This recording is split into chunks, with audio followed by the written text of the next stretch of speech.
Hello guys, welcome back to this channel. In today's video, I'm going to show you how to get Geode Sprinkler, which can give you Geode mutation in Grow a Garden game of Roblox new trader event update. Okay, let's get into it guys. If you want to get the Geode Sprinkler, you need to have Geode Turtle. I'm going to search my Geode Turtle pet. Okay, and you can get this pet from this trader event. You can submit your fruits and you will get this pet as reward. Wait, let me show you the trade rewards. You can get this Geode Turtle with only streak 1. Then I'm going to show you guys what this pad can do.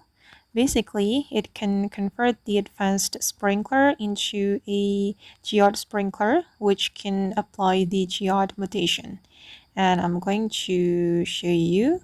My Geode Turtle has just converted the advanced sprinkler into a Geode Sprinkler, this one, and it can apply the Geode mutation to nearby fruits.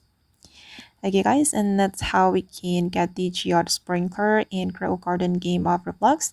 I hope this video will be useful for you. Thank you so much for watching and bye.